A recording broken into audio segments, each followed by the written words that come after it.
principle, and then you have, are they the exceptions that prove the rule, or do they simply demolish the rule? I don't know, but the films became much more interesting, I think, as they dropped their kind of political attack, as it were, on the social system, and became much more about the private issues of the individuals and the way that people, dealt with things that we all have to deal with. And I think that's what makes the stuff so accessible in the way we can identify with it. And when did that political shift or politicised take place? Why did you obviously decide to change something of the fulcrum of these films, or was it just seemed to evolve in a different direction? Yeah, I think it was organic. Okay. I think it just evolved, and I always claim that I never really knew Let's what get I was home. doing until 28 happened, and I'd moved to America, and I showed the film to Americans, thinking, how will they possibly understand this? The language of I actually managed to take some soundless video when the audience were applauding, with a standing ovation for the orchestra and soloists. So that's going to be quite interesting if I can broadcast it later.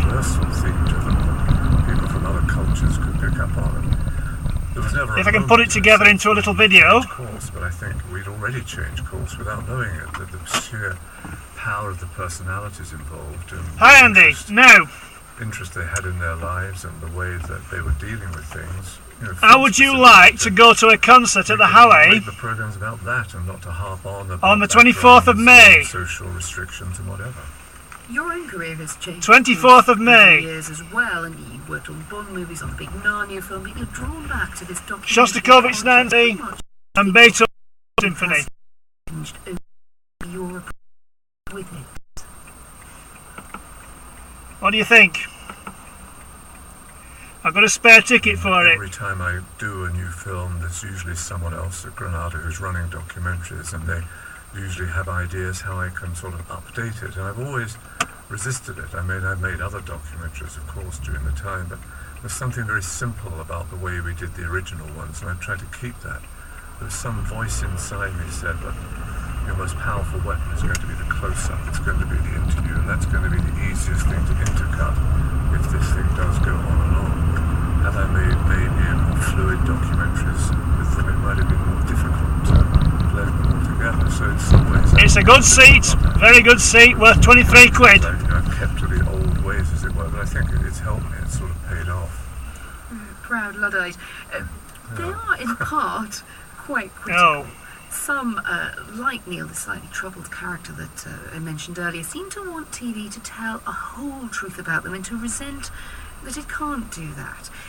Is that I think the broadcast just went off. And do you think, in a way, they have a kind of claim on the medium, seeing as they have, to an extent, given over their life? I mean, it's just a question of screen time and how much patience, the network has, whether it's the BBC or ITV, with you in your program. And they give us quite a chunk of time. They're giving us 3 commercial hours on ITV.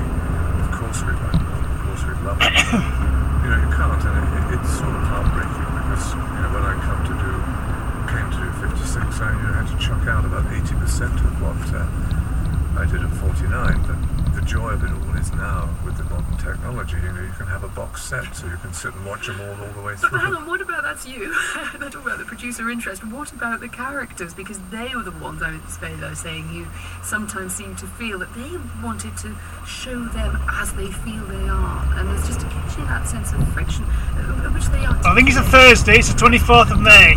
Earlier, but they do because they're used to the medium now, and they sort of say, well, I don't think it's quite, tells enough about me. Is that fair? I think you just lost the broadcast a month or two ago as well. As you say, they're more savvy. I mean, everybody's more savvy who watches television about how television is made. But there's one thing, can we have more of this more screen time? And the other question is, am I getting them right? And I've had a couple, maybe more, and I've admit to several times when I've got things wrong. And I've tried to correct them as life goes on. But nonetheless, someone has to make decisions. Someone has to decide what goes on, what goes out. It does represent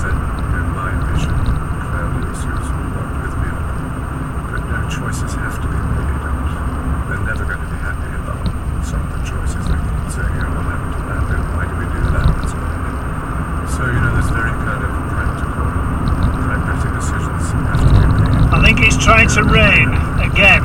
It's just upsetting when they say saw the forms exactly a couple of days ago, and you see all the stuff that they painstakingly did and everything used.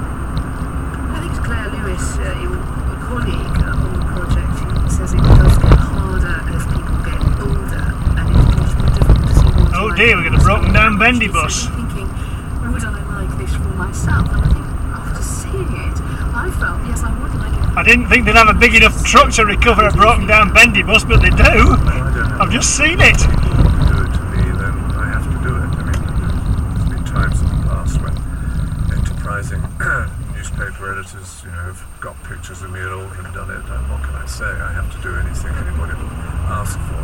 The amount of goodwill I get out of the people in the film, and I can't possibly argue so much to do about me, much as like you, I didn't think I'd very much like to see it.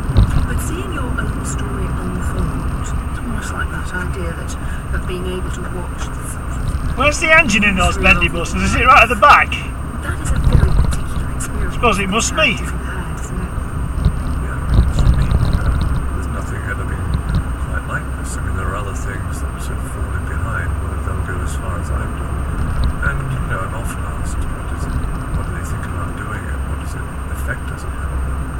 Just what do they think about it? I did a big section in 42 on that, and I got wonderful remarks like it's a pill of poison, and others too. This is the best home movie ever made, and so this is for the generations in our family that follow will see the lives of me and my children and my grandchildren. So there's a whole range of responses to it. And indeed the sense of an era coming back at us through the characters of disaffected anti-Thatcher teacher. Obviously very personal angle that he was articulating at the time, but you just felt that sort of feeling of the Britain of the moment as well as the characters. That's what's interesting is, I never show political events. I never tell you what's going on in England at the time. But it does come through, because the politics of the film, and those people, their lives are the political statement of the film. It isn't a rundown of Another invisible cyclist. 35 under 42. Why do cyclists insist on wearing black? It's a sense Oh, of the drat. politics of the time. It's too late. It's about human nature and circumstance. Well, I think you can't predict it. I have a feeling that on the basic premise, the Jesuit one, show me a child until he is 7, I think for me that's true. I look at them at 56 and I can see those 7-year-old faces behind the 56-year-old faces. What it tells you about the sort of slings and arrows of outrageous fortune, we don't know. I mean, you just can't predict how people are going to deal with life, let alone predict what's going to happen to them. And that's what I think is character building and what's both frustrating and revealing about the program. You can't predict things, but things come along and you maybe get a sense how people are going to deal with stuff. Thank you, Michael Apted, and the first episode of 56 Up is this coming Monday evening on ITV. Now, the Olympic torch may still be some way off, but the Cultural Olympiad is already upon us. Anish Kapoor's major Olympic sculpture is being unveiled to the press tomorrow, and this week saw the opening of the new immersive piece of drama, Babel, by the Wildworks Company, held in London's Caledonian Park. Wildworks comes garmented with Christian morals and taking its news coverage as the company which staged The Passion of Michael Sheen as a Christ-like figure in an immersive production in Port Talbot last year.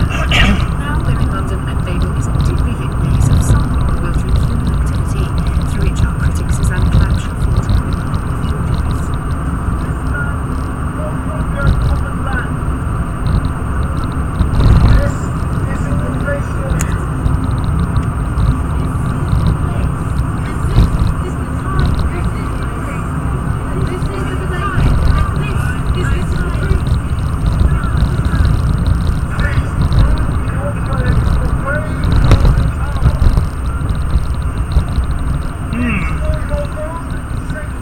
Still out on this light, I see. Susanna, there it was, a flavour of the immersive drama that is Babel. It came from a very successful outfit. You saw The Passion in Port Talbot. How did this form of theatre transfer to such a different setting?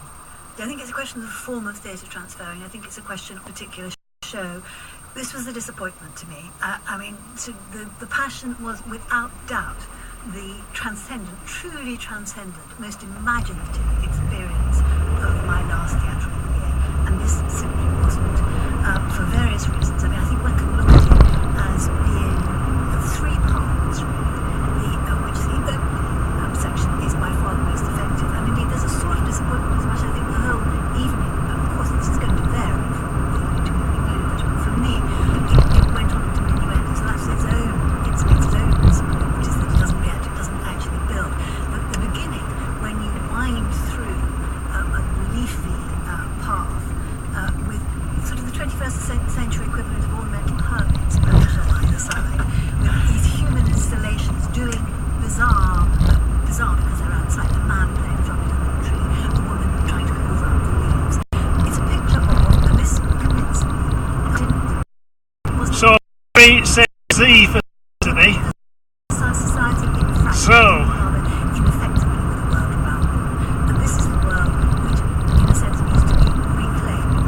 Microsoft.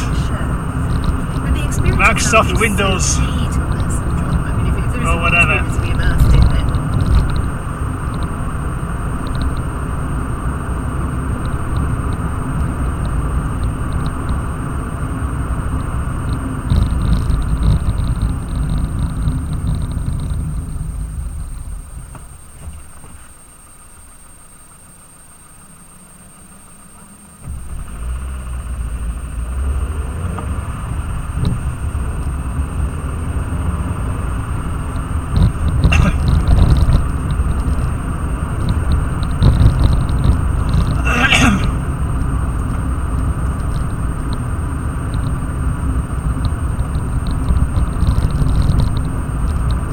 Yeah, it's definitely trying to rain.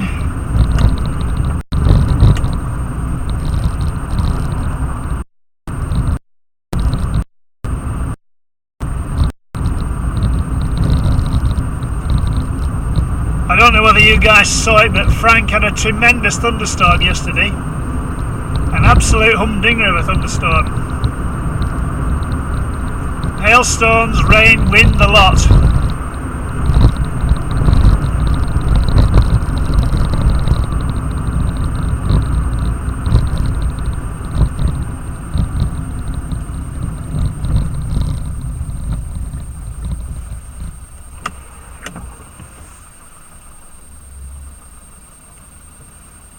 Hello, Fizzy. Dukes of Hazzard, I beg your pardon.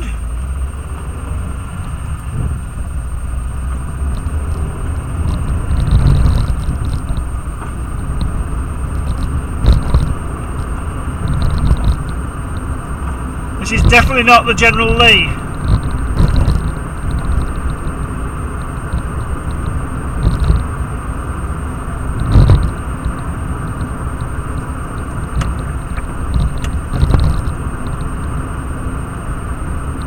Our cyclist here is actually sensibly dressed. We can see him.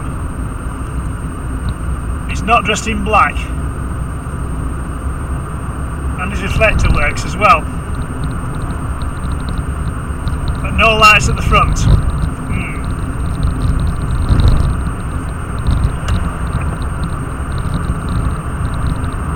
Our cyclist's not supposed to have lights on these days, or what? There's another one.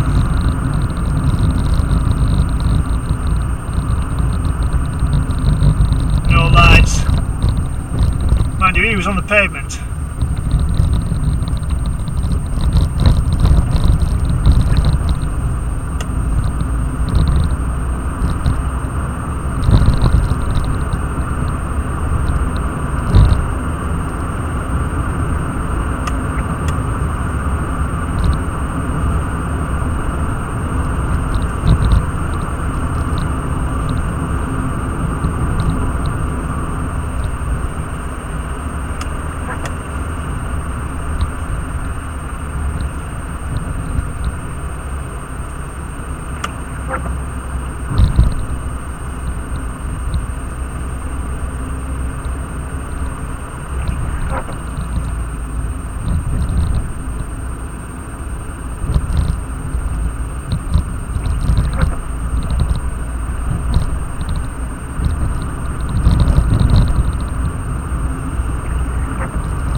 I don't know why these two cabs are in the middle lane. So there's nothing in this lane at all, apart from me.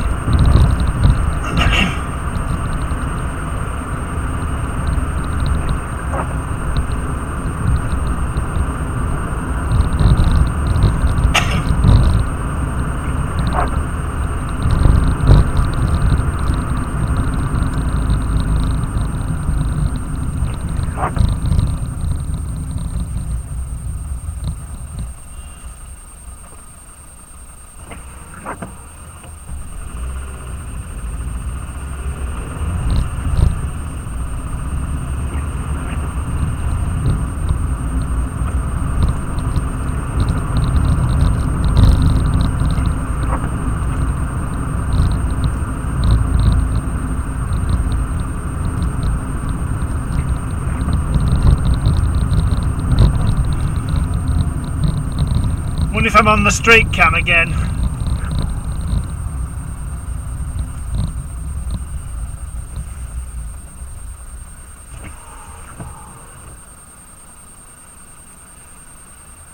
Oh, we've got a religious fanatic up with us, have we?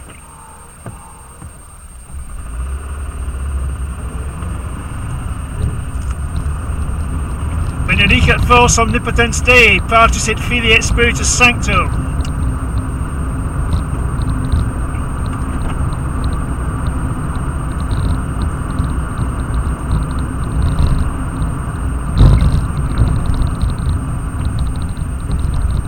Oh, I have a hoodie hiding in the bus shelter.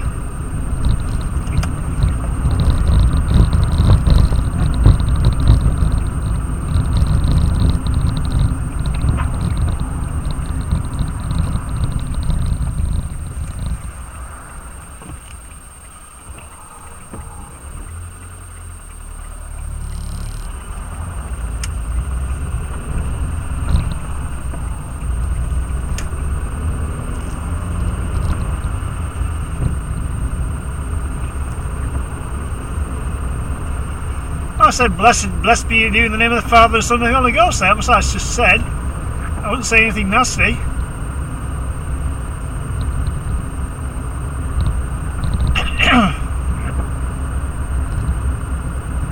At least I don't think I was.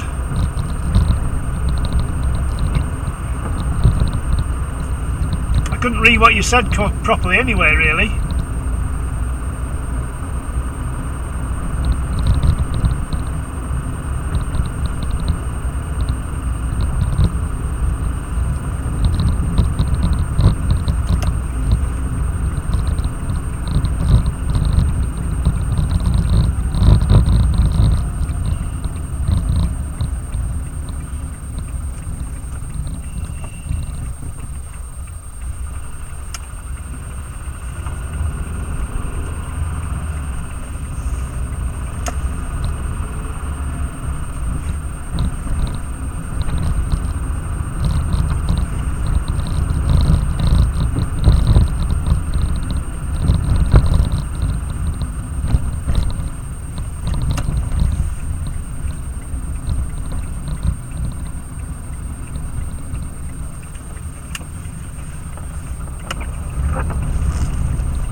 Some of these big cars just can't cope with these speed humps at 20 miles an hour.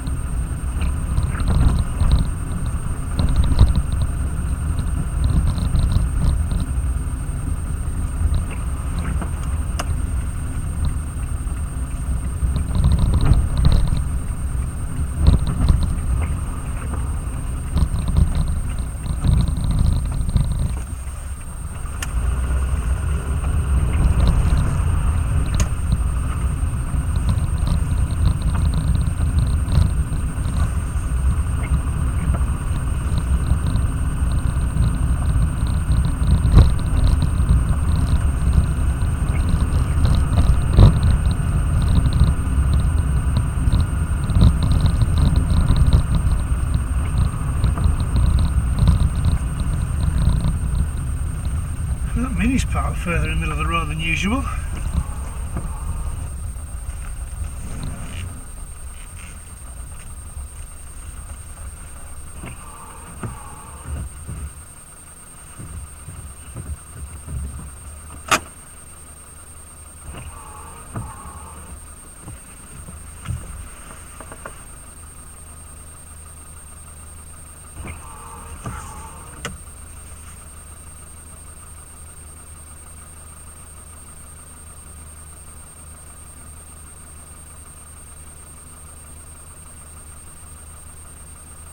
Yes, a very slow Jaguar.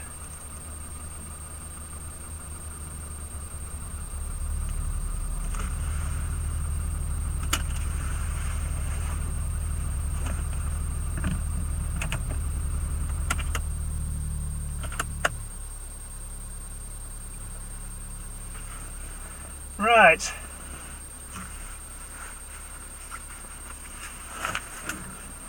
Flashing lights don't count. 50% of the time they are lit. Oh, very funny, Andy. I think the flashing lights are quite good, actually. Right, Sam, Pedro, Paul, Fizzy, Lithium and Andrew. I'm afraid I've got home now, as you can probably see. So I'm logging off for the moment. Is the Nedry UK channel still on or not? Or did that go off?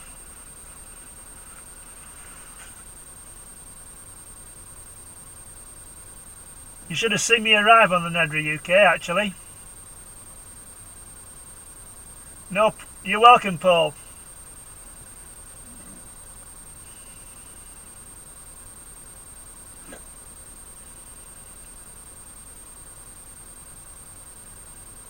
Is it actually still on?